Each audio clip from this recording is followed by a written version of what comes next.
And if we think checks, captures, and threats, there's only two. Actually, not strong. Weird. There's only two ways to attack this king. Check. Is that checkmate? No. There's pawn takes and this king takes f4. But that does appear to be checkmate, does it not? Again, take a look at the position. Look at the checks, captures, and threats. There's only one check in this entire position, and its queen takes h4. Now, this actually turns out to be checkmate because the rook is protecting it, and the knight that was on f3 a second ago, if we had taken that, the knight would have taken back. So again, oftentimes, the move that is just played is the losing move, although you might think, well, it's the knight itself. Not necessarily. It might be what the knight's doing. In this case, protecting mate. Okie dokie. So this looks bad. The rook is attacking our queen and pinning it to our king. That's a problem. If we take it, we lose our queen. Checks, captures, and threats. We only have one check in the entire position, considering the fact that this queen can't give any checks, considering that rook would take our king. The only check in this position is here. Is that a good move? Well, what does white do? King g2, and bishop takes rook check. That seems pretty good to me. Wins a pawn and a rook for a bishop after they take back. Sure. Okay. This one's a bit harder. The reason it's a bit harder is it breaks our scheme. For the most part, we've been looking at checks, checks, checks, and more checks. This one is not a check. But it makes it a little bit easier on us that there is no check to think about. There's no check in this position. The only capture in this position is bishop takes g5. But after black simply takes back, what's the purpose? So for the first time so far, we are going to look for a threat. And again, it does have something to do with this move. In this position, we have this move knight h5. Ah! That was fun. We have the move knight h5, threatening the black queen. And the only way to save the black queen is to play queen e7. But what's going to protect the bishop at that point? Answer, nothing. This move is a mistake, but again, not for the reasons you would think. There are no checks in this position again. And actually, the only capture is knight takes pawn. But after that capture, they just take back and nothing happens. So again, we're looking for a threat. Checks, captures, and threats. In this position, one way we can make a threat is knight d5. In fact, this makes two threats. It threatens the queen, and it also threatens c7, which would fork the king and the rook. I want you to see after knight d5 that there's nowhere that the black queen can move to that is going to save her and save c7. Now, how does that play into bishop e7? Well, just a moment ago, if it was our turn and we played knight d5 here, attacking these 2 points, that queen could have zoomed back here and stopped it all. But after bishop e7, that is not possible. Fork, rook. Okay, this is a bit disorienting. We are black and we are going up. So, yeah, all I can tell you again is despite all of this chaos, despite all this madness, there's all this sorts of weird stuff going on here. And that pawn's like about to make a queen. It's a good thing we're covering that. Checks, captures, and threats. There's only 2 checks in this position. Check and check. Well, this check allows bishop takes rook check back. So maybe it's not so good. So maybe look at that check. At least it's guarded by a pawn, right? Well, after they play the move, rook to e4 check, there's only really 2 options, right? There is king here and king here. Now it's starting to get tougher already. It's starting to give us multiple variations that we have to calculate and consider. I want you to take a second. Do you see how black wins on each of these variations? If rook e4 check and king d3, there's bishop c4 check, which is going to fork the king and the rook. If rook to e4 check, king c5, there's rook c4 mate. Hard to see. It'd be definitely hard to visualize. And if you are struggling to see the pieces moving, just know that you're not alone. It is very hard, and you have to practice it often, and it does fade away. It is something you have to keep up with. And if you do struggle with it, just know that there's this great book out there by Bruce Pandolfini. It's called The Weapons of Chess. And the back of that book, it suggests if you want to get better at visualization, I believe Pandolfini recommends that you just go in your room, lay down, and literally, start visualizing the first square A1. What color is it? Dark. And then if you put each piece on there, if I had a knight on A1, what squares could it move to and what color are they? Okay, well, if I had a knight on A1, it'd be on a dark square. It could move to the light squares of B3 and C2. And not just know it, but really try my hardest to see a picture in my head of that knight on the dark square on A1 and the 2 light squares B3 and C2 that it can jump to. And the more that I practice doing that, the better I'm going to get at visualization, okay? I know that we all make it look easy, and it's not a very exciting video to coach someone through like could you imagine a 30-minute video of like, all right, everyone, close your eyes. Now picture B1. What color is it? Like, that's a, like, even I wouldn't watch that video. So, again, I'm not going to walk you through it, but again, now at least you have it in your pocket. Rook e4 check, choosing not to get mated, so going to lose that. But actually, oh, wait. Oh, wait. This is mate. Yeah, that's important, actually. Okay. They're already getting tough. They are already getting tough. In this position, the reason Black played this is that this is an endgame. And in endgames, the number one reason that people win and lose is all about who is going to make that pawn across the board into a queen first. Whoever's going to do that usually wins.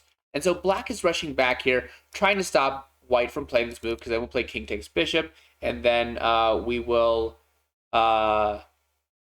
be winning the pawn back on c7 immediately. For example, pawn c7, king takes bishop, pawn c8, king takes. And so it's kind of a problem. So we want to push the pawn, but we don't want to lose the bishop. So there's no checks in this position. There's no captures. But we have a threat. What if we threaten the rook? If we threaten the rook, not only are we threatening to take that rook, but we're actually threatening to play pawn c7, which would make that queen. For example, bishop f5, rook h8, pawn c7. And there's no move on the board that Black can play that's going to stop c8, queen, from happening. Black will have to sack that rook for the pawn, and we will proceed to win the rest of this game. Good thing that we have these extra pawns, and if worse comes to worse, we still have a bishop of the correct rook pawn. That actually does matter. Yay, yay. You know, again, this is why I tell you over and over, I recommend that you learn tactics from a book. How can you explain the difficulty in the calculations that we have had to do in the previous problems, and then we see this problem? Do you know why people get this wrong? There's only one answer: robotic thinking. You took me and I take you back. I never learned how to slow down and think about other moves. You know, like, what else could I do instead of, seriously, like, and it's not an insult. I want you to know, we all struggle with that, where you attack me, I defend, I attack you, you defend, like, just kind of this like robotic back and forth, and you can get stuck in it really easily, and it's a great way to not get into advanced territory. But anyway, yeah, we're not going to take back. Instead, we see the queen, the bishop aiming over here. It's mate in one. Okay, in this position, there's no checks. No checks. None. We have one capture. It is a free pawn, after all. But again, very often in these positions, it has to do with the last move that was played. And that queen being so far into our territory, and let me just tell you this, and I highly recommend you get a coach, because it will make it easier to explain these things, but as you start getting better at tactics, you're going to start looking for clues. And one clue in a chess position is when you notice that a piece sticks out because it doesn't have anywhere safe to move to, or it has almost nowhere safe to move to. In this position, the queen simply has nowhere safe to move to. So, since it's trapped, all we look to do is, how can we attack her?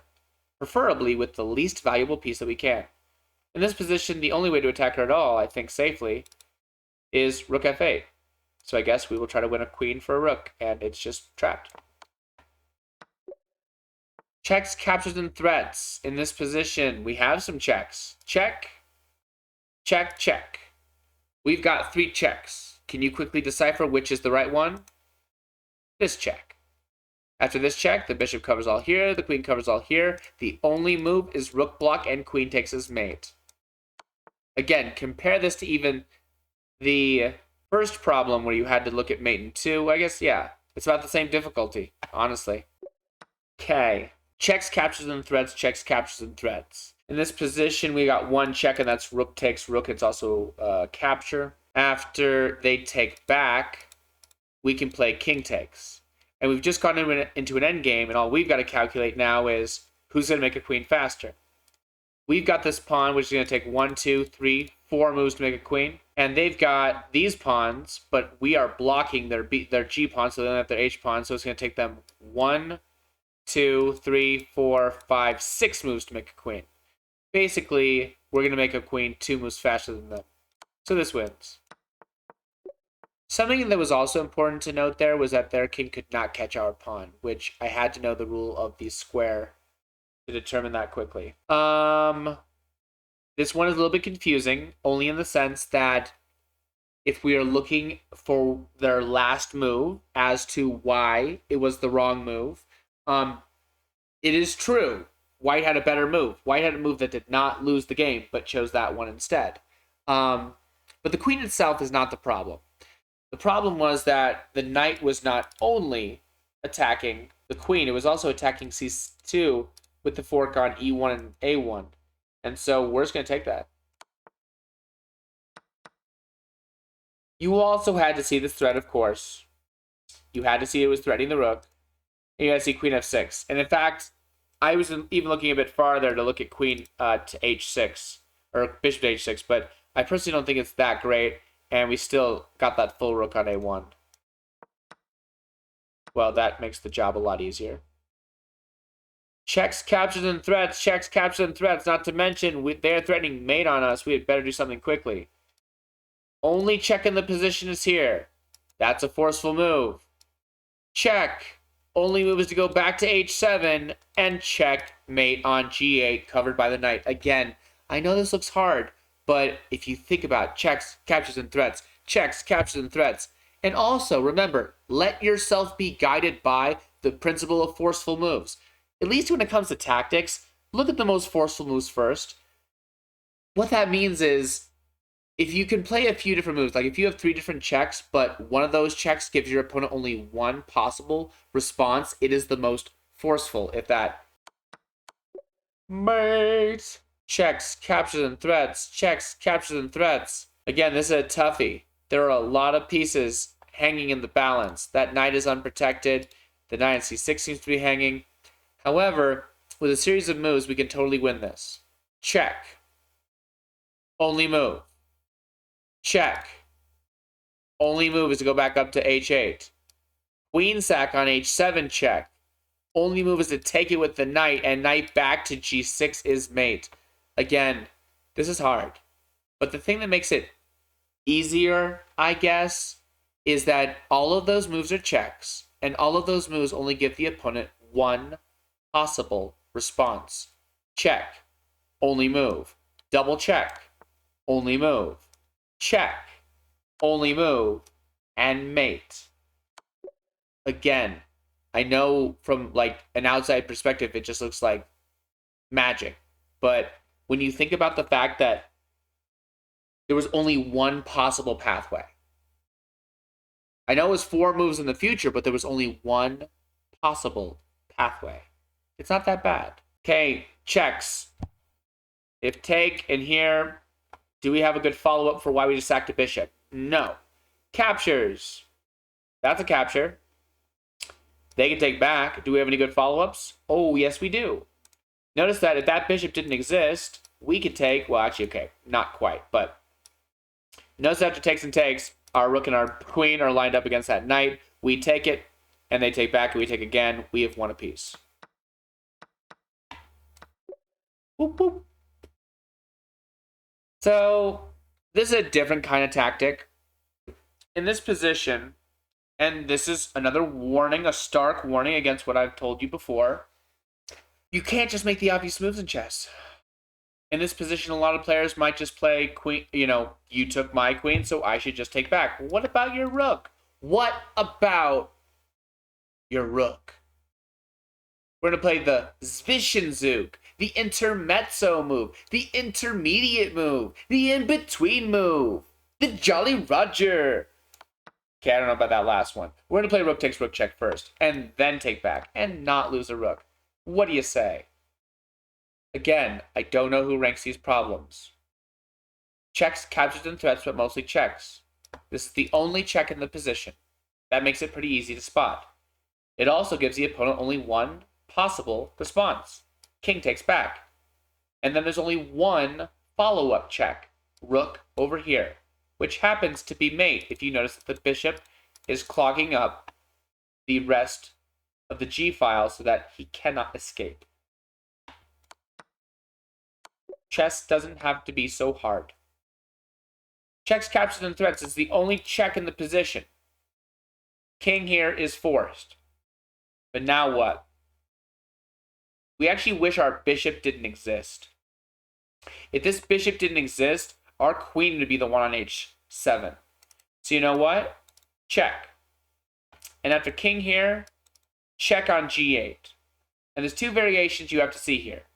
If he simply takes back the bishop, then our queen goes down to h7 like we wanted to go in the first place and gives mate. But you might have noticed that there's also knight takes h1. So it's a good thing that our bishop on g8 also covers h7, so we can still play queen g7 or queen h7 mate next turn regardless. Check, only move, check, two possible moves, mate. Again, chess doesn't have to be so hard. Okay. This is a little bit more complicated. You know what we should definitely not do, folks? King takes rook. That would be really bad. That would be completely neglecting what white can do. After king takes h7, please realize that queen takes g6 is totally crushing us. No bueno. No bueno. So I need to find something else. So what about our checks, captures, and threats? We only got one check. Rook takes f2. Check. Check. Now, there's a couple variations. They're all important.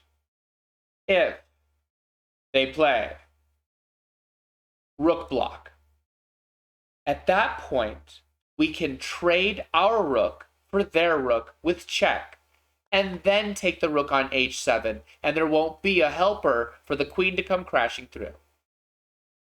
Another option after rook takes f2 check is king h1. Do we have any good follow-up checks? Did you notice that white trapped themselves on the back row? Queen check.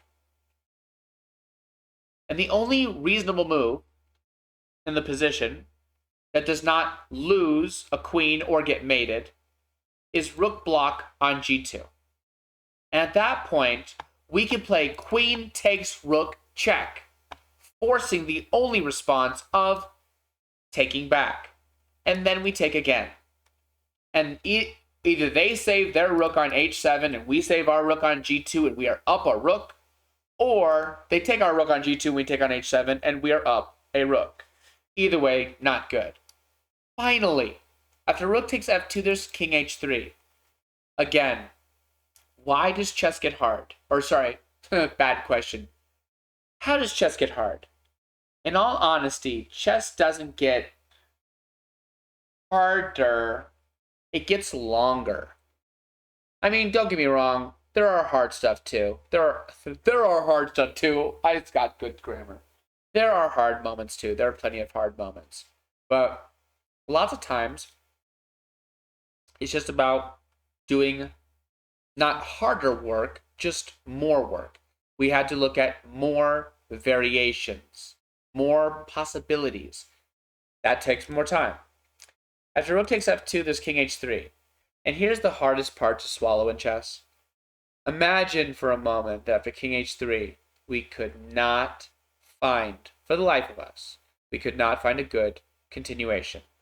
At that point, even though there would only be one variation of all those, that did not work, we could not in good conscience play it. And no, we can't go from chess, we can't go at chess from a gambler's perspective of, hey, 2 out of 3, man, 2 out of 3. No. If we know that the opponent can refute it, we should assume that they will. But thankfully, after king h3, we have queen b3 check, the only safe check in the position. And the only reasonable blocks at all are rook g3. Actually, it's the only one at all. At that point, we will play queen takes rook check again, forcing queen takes and knight takes. And in the end, they either take our knight and we take their rook, or they save their Rook, and we save our knight. And again, we are up a rook. And actually, we don't even have to save our knight. We take that bishop. Either way, this all works. Yes, take a breath. I know it's hard. It's a lot. Don't be impatient. Be willing to go through it. Be willing to prove and improve your calculations. Listen to me clearly. No matter what videos you've ever watched in your whole life about chess strategy, please know that the most important thing you will ever do before you make a chess move is calculate. You will need to look into the future and ask yourself, what do I think my opponent's best response is? And do I still like my move even if they play that response? And start there. Start there. Start by just trying to guess your opponent's move. Are you always going to guess it? No. Hey, if I guess my opponent's best response and they play a bad move, does that make me wrong? No, it makes them wrong. Okay? But you got to start somewhere. Check. This variation. Check. This only delays the inevitable. That's why I didn't put it in my calculations. And you know what? The thing is about an online trainer is that if you just kind of got that right, you might have not looked at all those different variations. You might not even understand why it was such a good move and so thoughtful. Anyways, that was quite a lot. I think I'll call it for now and post this on YouTube for those who might be interested. Either way, I might be on a little bit to play some other things, but I hope that you did enjoy this. I am National Master Jesse Cohen. This is Summer School of Chess, and I will catch you next time.